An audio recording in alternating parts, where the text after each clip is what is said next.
All right, guys, we are live. I am sitting next to one of the men I respect most in my life. Okay, this guy That's very nice, Peter. is Thank one of you. my favorite people in the world. You guys are in for a treat today. We have Steve Contardi, literally a living legend.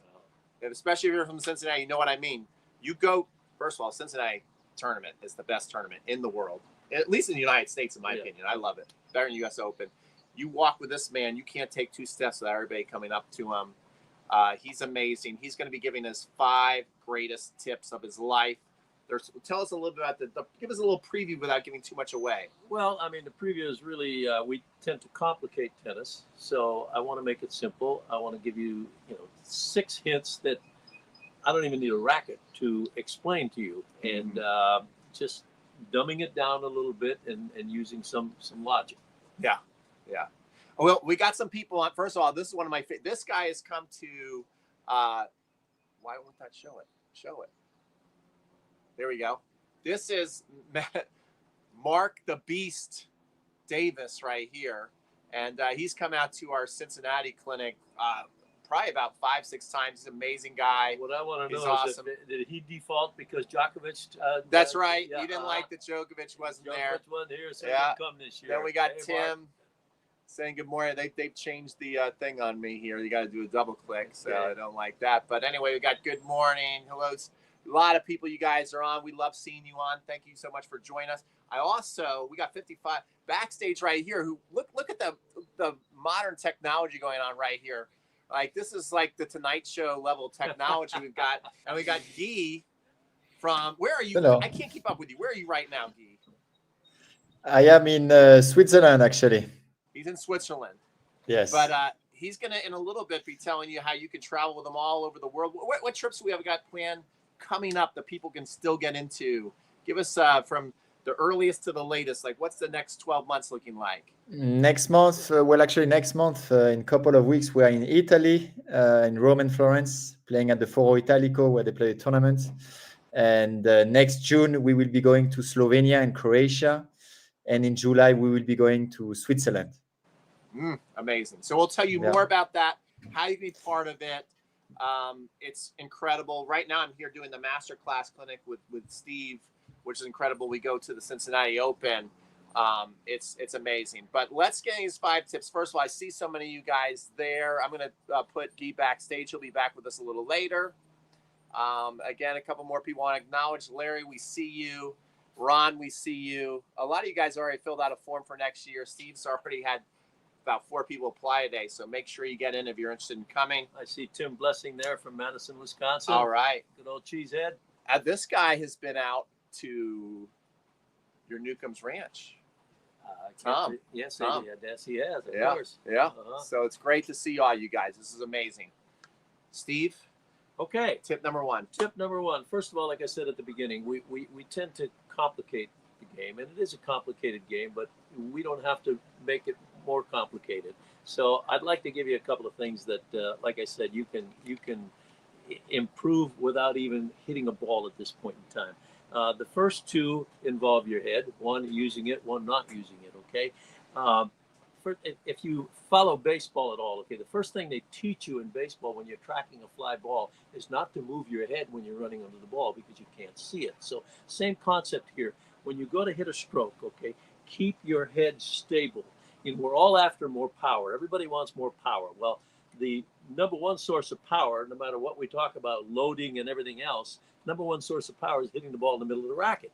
If you move your head just when you're going to hit, okay, you pull your racket away from the ball and you're not striking it in the middle of the racket. So keep your head stable through that hit and you will find yourself hitting the ball in the middle of the racket more times than not. And that will increase your power, your accuracy, everything. Yeah. So keep your head still when you are stroking the ball. That's a great tip. And, one of the things that when video analysis really started to kind of come to the forefront of tennis and people started taking it more serious, one of the things that they would marvel at was, I remember being at a USPTA conference and Federer was hitting the ball and all the coaches would be around looking in slow motion going, watch how long he keeps his head on the ball. And the ball's gone. He's just like this and that slow, poetic, beautiful motion he had. Mm-hmm. And, you know, I mean, no one kept his head down longer on the ball than Federer, I think, in tennis. Can you think of anybody who's ever kept their head down longer in the history of tennis than Federer? Know, there's a very famous picture of Billie Jean King hitting a slice backhand with the little karaoke step behind. She's come to, and her head is right there, exactly like Federer. So Billie Jean King and Roger Federer, they had that head where it should be, okay, and not where it shouldn't be. I heard when Bobby Riggs lost, he said, I lifted my head too much. There you go. He did. All right, we got Ross right there. And look, we got people wishing Steve happy birthday. Oh, okay. Well, happy thank birthday, Steve. So that's tip number one is keeping that head stable. What's tip number two? Your greatest tips of all time.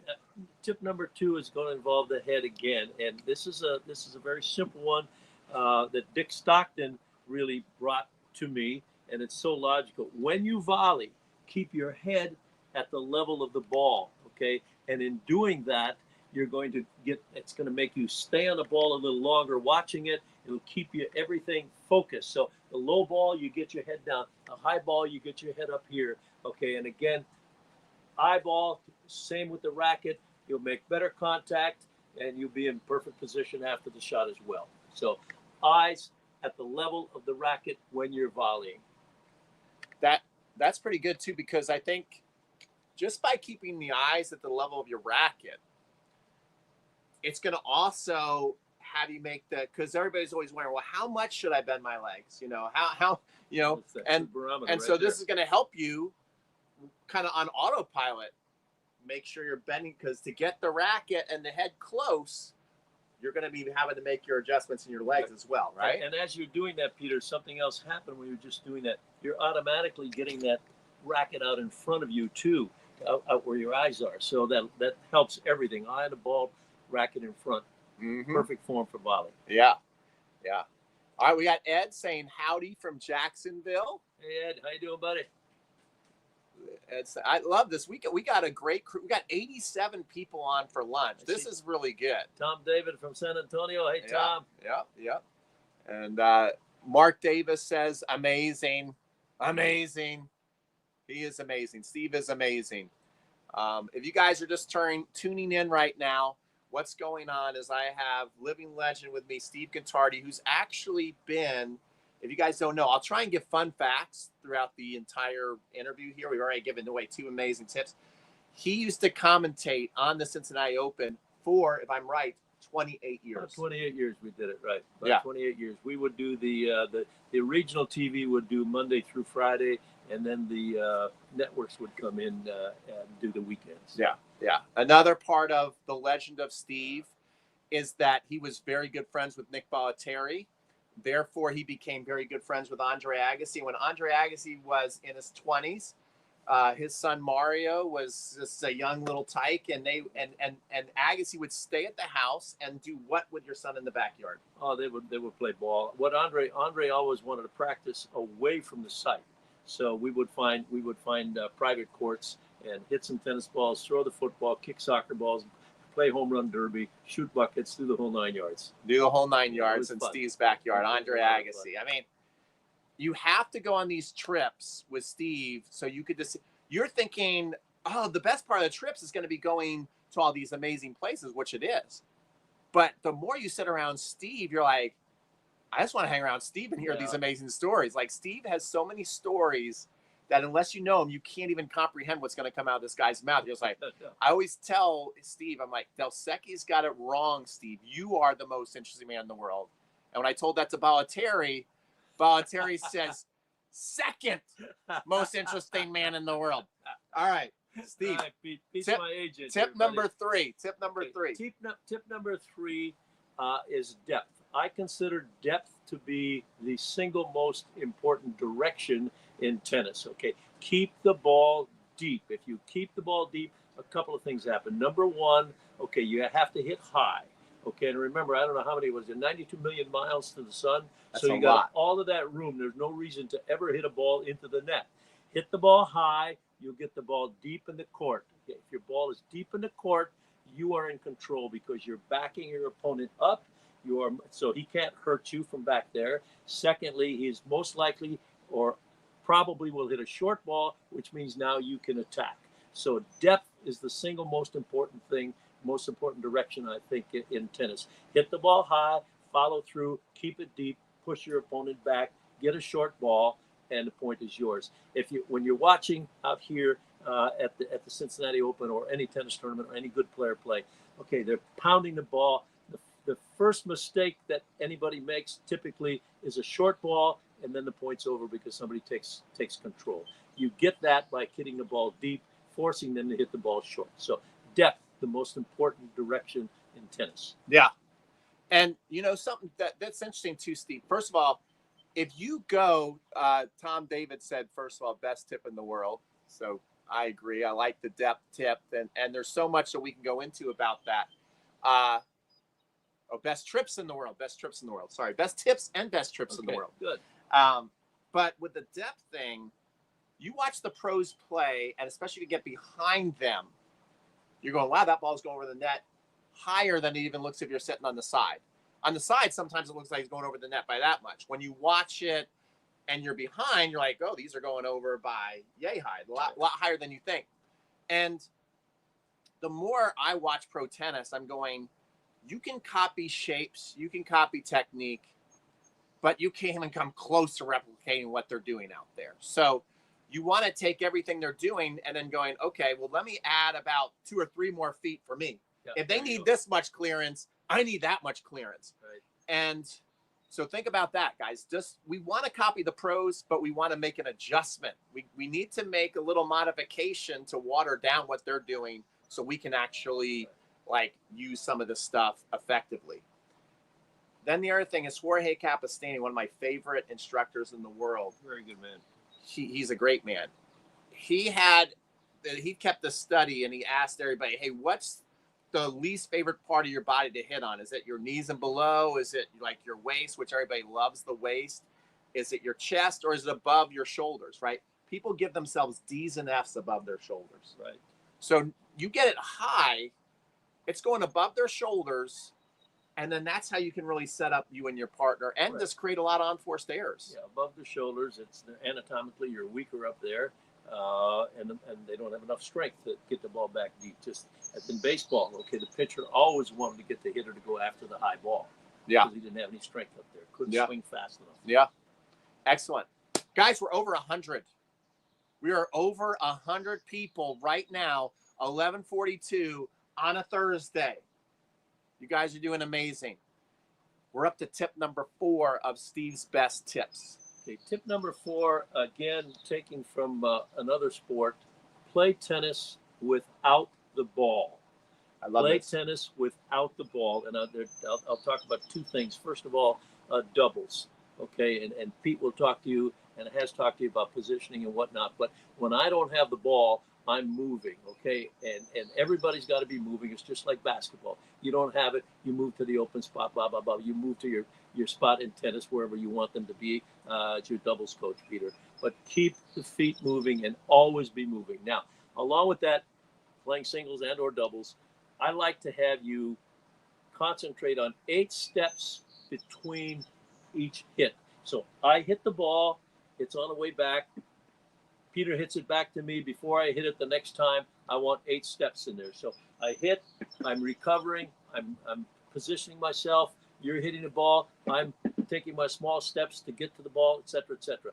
Okay, 8 steps before you strike the ball again. If you do that, you will be moving your feet, which is something we always talk about, move the feet, but we probably don't do. Start counting. I trust me, you will start moving your feet a little bit better, and you'll find yourself in much, much better position. I love the moving without the ball, and applying it to basketball, because I think, and especially for club doubles players, they fall asleep because they see oh, no balls are coming to me. Well, you could be playing on a basketball court and the ball's moving everywhere but to you. But you got to get if open. all of a sudden, if you get the ball passed to you, you either got to make a great pass play or you got to make a great shot, or if you don't, you got to get a rebound, and you could have the whole 10 balls not come to you. But then when the one ball comes to you and it's your ball to put away, you can't be like, well, None of them are coming to me. So that's why I missed that shot. Like, that's not a good reason to miss. So you got to keep yourself engaged and moving. By show of people saying yes, how many people signed up for my 3-day footwork challenge we just did? Number one. Number two, how many people are continuing to do it? How many people are going through those 3 days? Because I think most of you would agree footwork is important. I think everybody, if I could just have you all 110 of you right now in front of me and say, who thinks footwork's important? Probably 110 of you would raise your hand, right? If I said, who's working on their footwork off the court religiously, we might get 5 of you to raise your hand and be honest about it, okay? So here's one of the things. You just heard Steve's great tips, and you're like, well, okay, so I got to get 8 steps in between, shots. All right. It's not going to happen. You have to work on it.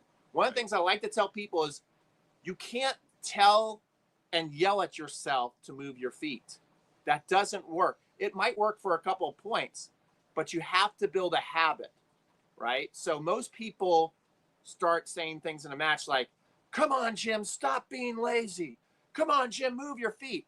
I don't think you're lazy. I mean, you guys are totally obsessed players. You guys work harder than most juniors I've ever coached. But you don't do the footwork exercise you need to do to make it a habit. I think it's a learned activity. You have to. It's a learned activity. And as you watch the matches today at the Cincinnati Open, watch their feet. They never stop. They never stop. So a good trick to make sure your feet don't stop is start counting. Start counting and be honest. Don't count by 2s. Okay, count by 1s and get those little steps in, and you find yourself in position for a lot more balls. Yeah. So if you haven't done my 3-day footwork challenge, make sure you go through it because it's really good. And that's all you need to do. It's over and over again. So rinse and repeat. My favorite coaching tips ever is master boring. Right? What I do tomorrow? What you did yesterday. I like that. I like that. My son did your tennis camp. Awesome. Awesome. Which one is it? This is. Do you know that? I can't read it. Okay. My eyes aren't so good. So. Okay. Okay, I'm sure. Well, good. I hope you enjoyed tennis camp. We enjoyed having them. We had a wonderful camp all summer long. We had about 150 kids, and tennis is absolutely booming. Here at Harper's Point, we call it the heartbeat of tennis. It is amazing. It is the best place. It's tennis paradise. If you guys take a look at this real quick, I don't know how the lighting is, but right out there is the Cabana Bar, pool. Outdoor courts behind that. Yeah, it's a magical place. Okay. Tip number 5, Steve. Okay. Probably the 2 most commonly used phrases in tennis are bend your knees, okay, and watch the ball. Okay. I'm going to give you a tip on how to watch the ball returning serve. Returning serve, in my opinion, is the most important shot in tennis. I think it's twice as important as a serve because you get 2 serves and you only get 1 shot at the return. So that's Italian logic right there. But watch the ball. Okay, I'm going to give you 5 points to watch the ball. Okay, when you're returning serve. And, of course, it applies to just about anything. First of all, I'm your opponent. You're going to watch me when I have the ball in my hand as I'm getting ready to serve. Okay, now I'm going to toss it. Okay, point number 2, you're going to see where I hit the ball. That's point number 2.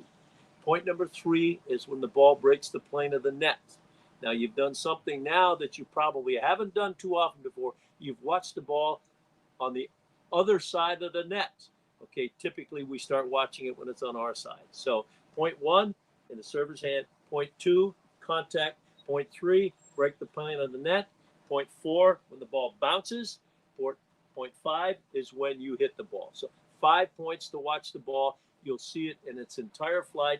You will be much more prepared than you have in the past, I think. Because, again, like I said, most people tend to sight the ball when it's at the net or on their side of the net, and they lose half of their reaction time. Watch the ball. 5 points. Amazing. I love that. I've never heard it broken down like that. I mean, it makes, as you said, these are simple tips that make common sense, but they're kind of one of those like, thank you for reminding me of that, or thank you for saying it in a different way I never thought about. And we all know as tennis players, sometimes all you need to do is hear something or see something or do one drill and it clicks. So, I mean, even as he went through this list, a lot of things click for me. So you look who's on there, Larry Starr. Oh my gosh, Larry Starr. Best trainer in the world. The best lobber, too. Okay. This is another Legend of Steve's story. Tell So Steve has this camp that he's been doing for close to 40 years. 38 years. 38 years. The Tennis Fantasies camp in New Braunfels, Texas. Laver's done it with they all not just done it one at a time. Like they're all there together. Laver, Newcomb, Stolly, Emerson, Rosewall. Gottfried, Rosewall. You had Vilas one year. The Jensen brothers, Mark Woodford. It's Philippoussis. It's pretty awesome. And Larry Starr is our trainer. He works us out and he takes care of the walking wounded all week. He does an amazing job, but he also plays. Tell the story of the World Series. Oh, yes. Okay. So 1990, the World Series is going on. I wish Larry was here to tell the story because he tells it so well. The World Series is going on, and Larry is the trainer with the Cincinnati Reds. Our Tennis Fantasies happens to be starting on the night of the third game of the World Series. Well, if you go back, the Reds were supposed to get swept. They were supposed to lose in 4, and if that happened, Larry was going to be able to make it to tennis camp along with the team's doctor, Mike Lahan. So what happens? The Reds win the first game.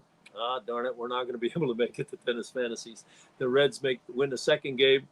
We're not going to be able to make it to Tennis Fantasies. They go out to the West Coast. One night off. What happens? They win the third game. Now, if we sweep, we're going to be able to make it back. Okay, they win the fourth game, and you see everybody celebrating, and Larry Starr and Mike Lahan are high-fiving because we're going to tennis camp. So that's the story with Larry Starr in the World Series, and he made it. He brought his ring with him and kept everybody running for that weekend at Nuke's Ranch for Tennis Fantasies, and he's been doing it ever since. Absolutely awesome. Okay, what I'm going to do right now, first of all, I'm going to bring in Guy. And Guy and Steve are going to tell you about these amazing trips they go on. I'm also going to get your cool board. I want to have everybody just kind of see that because I think it's a good visual that we got in there. And then I'm going to put in a link that will basically, if you want to come to any of our tennis and travel trips, whether you want to go overseas, also if you want to come to the Masterclass Clinic, you can fill out that link. We've already had 6 people fill it out in the last less than 24 hours. So a lot of people want to come to these trips. I'll put it into the chat. Let me put it in the chat before I bring on Guy. So I have ADD. I think everybody does, especially with the phone. Who doesn't? Anyway, it's right there in the chat. So that link right there, that long link, if you want to come, if you're listening to this, you go, wow, this sounds awesome. I want in, or I at least want to think about coming in. Then you fill out that, and we will be in touch with you very soon. I'm going to bring in Guy. I'm going to let you two talk for a second, and then I'll be back. Okay? So, Guy, welcome, and you guys enjoy Guy and Steve. They're going to tell you about these trips, how they all started, and how you can get in. And I'll be back in a second. Okay. Guy, welcome, buddy. Guy is in Switzerland, and we happen to kind of stumble into this wonderful little venture we're having with these international trips. Guy had called me about 5 years ago, and he was doing some stuff in France and taking people up into the wine country. And he asked me if I wanted to bring some people over to do that. And Guy, what did I say? Okay, I said, no, I don't want to do that. Okay, but I want to play at Roland Garros. I want to do my tennis fantasy program at Roland Garros. If you can get us into Roland Garros, Guy, you've got a partner. He says, nobody plays at Roland Garros. He calls me back 5 days later. He says, when can you come over? He got us into Roland Garros. He got a partner. Okay, we played at Roland Garros that year, first non-French Federation group to play at Roland Garros.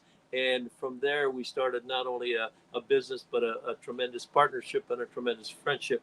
And since then, we've gone to some fabulous places throughout the world. Guy, tell us about the places that we've been already, buddy. We can't hear him.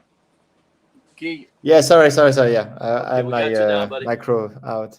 No, I was. I think we have been to to 7 or 8 different countries. We have been to France, Paris, the south of France, Lyon. We will go to the north in 2 years.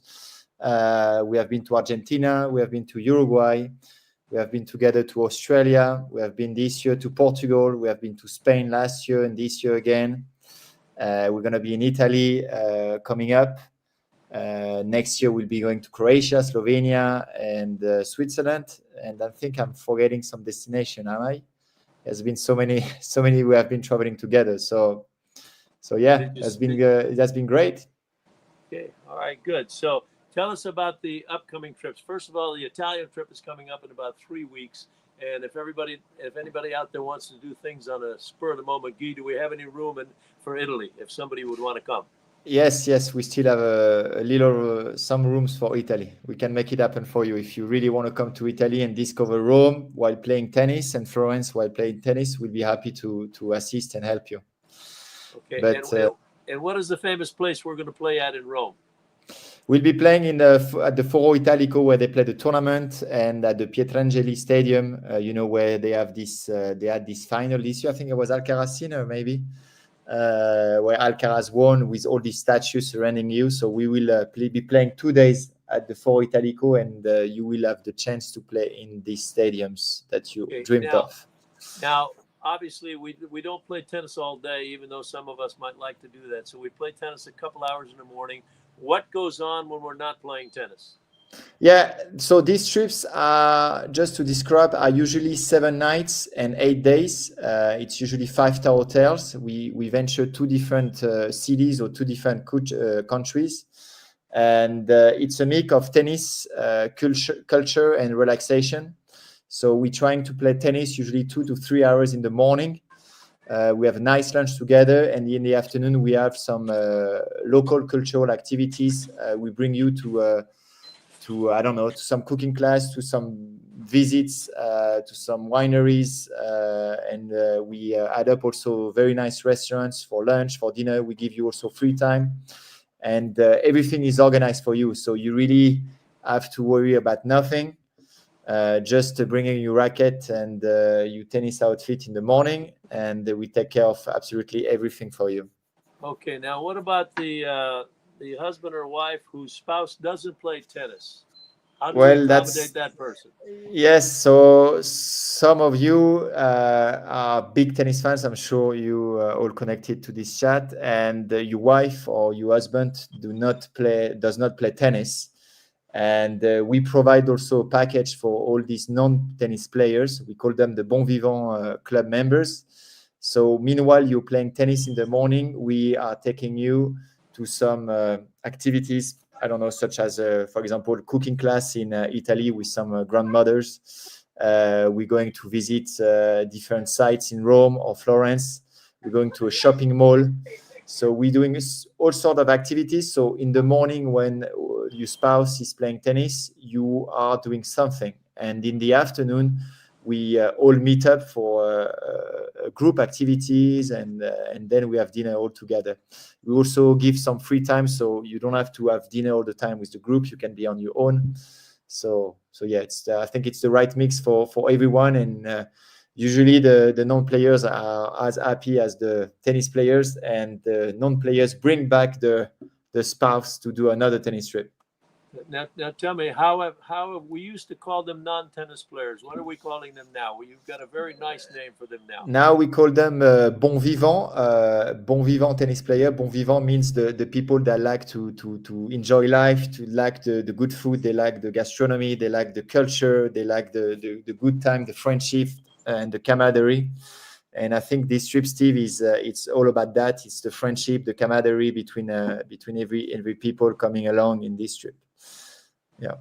Okay. I just want to. I know that Michael, who's come to your camps in Texas, Steve. He'll hit with the hitting pros in the afternoon. Remember the lunch? He'd spend like an hour and a half. That's right. He wants to know hardcourt or clay. I'm pretty sure you guys are doing most of this stuff on clay, right? Well, it depends the destination, but yeah, to answer the question, for example, in Rome, we will be playing on clay, red clay courts. In Europe, we do not have this green clay. We just play on the red clay. Obviously, we have hard courts, but most of the destination I'm thinking of in Italy will be playing on red clay. Next year in Slovenia and Croatia, we'll be playing on the red clay as well. And in Switzerland, that will be also red clay. I think he likes that. I think he's wanting to protect his knees, so I think that's good. Yes. And also, speaking of the tennis program, still, I think it's important also to say that we usually bring a group of 24, 32 tennis players, and we do not have more than 4 players per court, and always 1 coach per court. And we try to mix up the levels as best as we can along the trip. And maybe you can say it more, Steve, because you're in charge of the tennis program. So, well, I think the other thing is we try to make it a real cultural thing as well. So we get the local pros, like we will have Italian pros on the court, and so you'll get a little bit of the Italian flavor, and we'll get other great pros to come. Peter comes with us quite often, as a matter of fact. So our coaching staff is really very, very experienced, and it's good tennis. We have a lot of fun on the court, and we have a lot of fun off the court. We got. I'll talk again about our good friend Tom David. Tom comes on all of our trips, and his wife is a non-player, and she wants to come all the time. They've made some friends, and they've got a real a nice group of people that really enjoy themselves and enjoy the time when we're not playing tennis. So, Guy, talk a little bit then about Croatia, and then maybe we can segue into Switzerland a little bit about the schedule and what we'll be doing. Before I jump in, I see in the chat that there is 2 questions of Eric and Peter of the skills level and the level of players doing this trip. Maybe you want to say something about that, Steve? Yeah, level of players will go anywhere from 3-5 up to solid 4-5 players. As Peter Freeman says, 80% of the players in the world are going to be 3.5 to 4.0 players. So most everybody will be grouped, and then we, of course, handle the ones that are better and the ones that are not as good. Accordingly, we group them homogeneously as best as we possibly can. And the on-court program is pretty good. It's everybody gets a good workout, and we've got enough people that we can mix and match and get a good variety in as far as the tennis. What do? We do some instruction. We do a lot of live ball drills, a lot of live ball instruction, and we play some matches as well. Okay.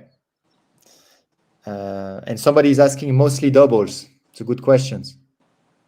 It will be mostly doubles. When we play, it'll be mostly doubles, yes. Some people want to, our good friend David Cartzenell always wants to stick around and play a little bit more. So we always make arrangements for people that want to play a little bit more, and so they can get that in. But if you're looking for all singles, no, that's not going to be the case. Okay, yes. We'll have 4 people on the court most of the time for our drills, and then when we play, we'll play doubles. Sometimes we'll play rotating singles, but most of the actual play will be doubles.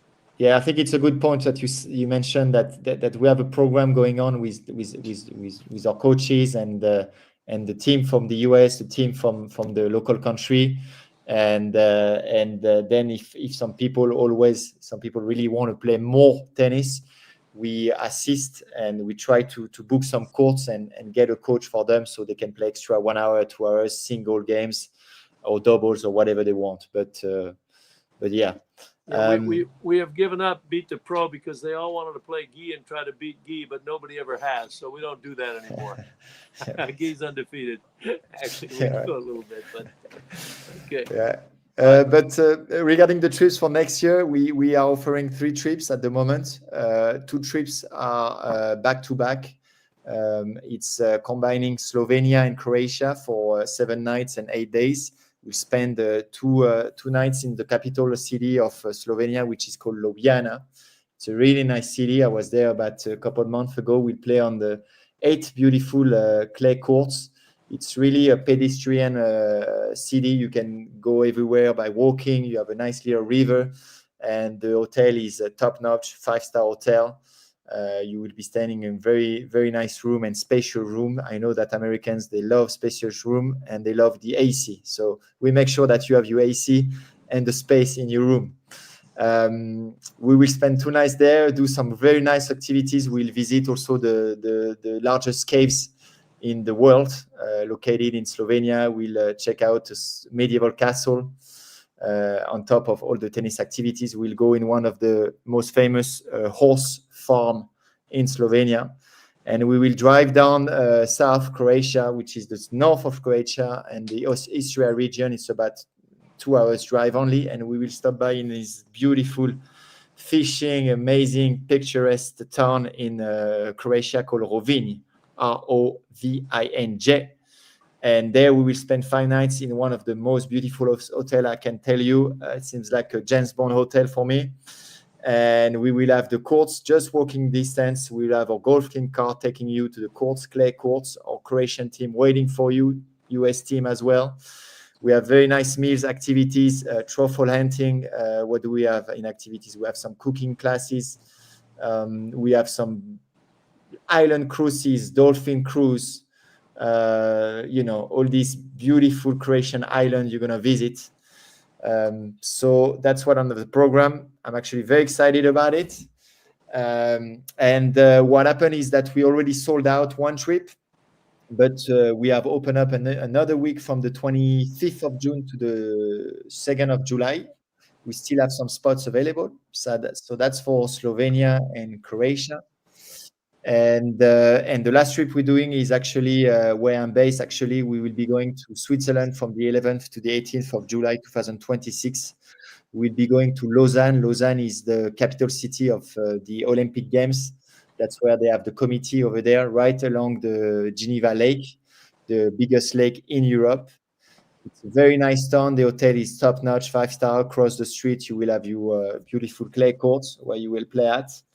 We'll do a lot of sightseeing, go to a local cheese factory. We'll go to a chocolate factory. Gotta get that chocolate in. You will taste the best of chocolate and cheese of Switzerland. Meanwhile, you're playing tennis. And then we will drive to the mountain. Actually, we'll go to Stadt, where Stadt is worldwide famous for having one of the oldest tennis tournaments in the world. It's an ATP 250 that just happened. Actually, I think it's from the 11th to the 18th of July. And yeah, actually, who won this year? I think it's Bublik. It's a very, very nice, tiny little tournament where you feel very close to the players. Actually, the club that I'm teaching at here in Stadt is, I see the players all the time at my club. I was sparring partner with Stan Wawrinka last year. We have Tsitsipas, Berrettini. So you cross these guys all the time in a village. They are very accessible. So you see them walking around with the dogs. It's one of the only tournaments really where you can approach all these players. So we're going to go to this tournament for 2 days. I think watch the third round and the quarterfinals. We'll have some mountain activities, more cheese activities, and sometimes on your own. What's important to say as well is we're here to assist you. We help you the best we can. Whenever you arrive at the hotel, we have a private taxi coming to pick you up. You have to take care of nothing, only on your flight ticket, and we are here also to recommend the best itinerary to make your trip as best as possible for you and your companion. Okay, great stuff. That's right. Great stuff. Very good, Guy. Yeah, one of the little side trips. Correct me if I'm wrong, Guy, but one of the side trips when we're in Croatia is going to be a ride across the bay to Venice, Italy. Is that correct? Yes, when we're going to be in Croatia, I have a question here asking where is Switzerland. Switzerland is in Europe. It's right next to France, squeezed between France and Italy and Germany. It's a very tiny country, very hilly with mountains and the Alps. And to answer the question, Steve, we going to Croatia. We're going to be right on the Baltic Sea, and with a 2 hours and a half ferry, we will reach Venice. So we have an optional day, a full day for people that do not want to play tennis or want to spend some time in Venice. We will organize a full day in Venice, so you can have a visit over there. We'll have a private guide, a nice restaurant organized for you. And just to jump up, I see a question about only 2 or maybe 3 hours of tennis. Yeah, it's mostly 3 hours of tennis a day. Yeah, 2 to 3 hours depending on the day. Exactly right. Yeah, we have about 15 hours of tennis, 14 to 16 hours of tennis per trip. And trust me, that's the right amount, because you are doing a lot of activities, you are doing a lot of walking, a lot of stuff. So you will have enough of tennis for sure. Well, this is great. Guy, I'm going to say goodbye to you so we can have the screen. So Steve and I are not right on top of each other, but I want everybody to know I put in also, if you want it. So everybody say goodbye to Guy. Yeah. Take care. See ya. Amazing job. And so I put in also right here, you see right under my mouth, basically, you see bonjourtennisfantasies.com. So you can go to that website and check out everything that's going on, all their trips. You can see beautiful pictures. There's videos on there. The thing that's really amazing about these trips is no matter what is on the website, it's the incredible thing is the website's incredible, but you will never know how good it is unless you go. Like, it's one of those things that you just cannot put on a website and go, oh, that's what it's like. You don't know what it's like till you go. Trust me. It's a true bucket list experience. And unless you want to find out what it's really like, you should go to the website to see a glimpse, but you're still not going to know what it's like until you go. That's just the God honest truth right there. It is one of those things where it's like, if you love tennis, you love travel, you love experience, you love community, you just love to have a good time, like this is it. Like, it doesn't get any better. So definitely check it out. Fill out the interest form that's been sent on your email, that's been put in the chat.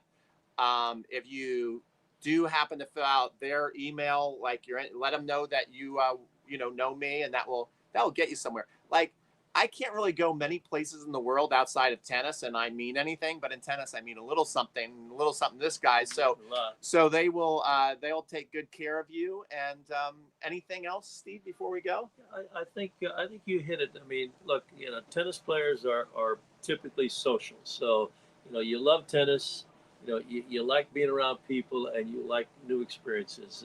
The bonds and the friendships that are made on these trips are absolutely amazing. It's and people come back and plan their next trip with people that they've met on a previous trip. So that's the beauty of our game. It is so social. Okay, it doesn't have to be social on the court, but it's certainly social, off the court with all the friendships that we make. And so there's a lot. It's a experience is the right word. It's great tennis at great locations, and for many of us, we don't play on ready play. We certainly don't get a chance to play a four with Italico. It's the people you meet, and then it's the fun that we have off the court as well. So I can assure you that if you like tennis, you like people, you like travel, you're going to have a blast. Absolutely. All right, we're going to end it there, guys. Thank you so much for tuning in. Thank you, everybody. Appreciate it. We love you. We'll see you guys on another one. Best, okay?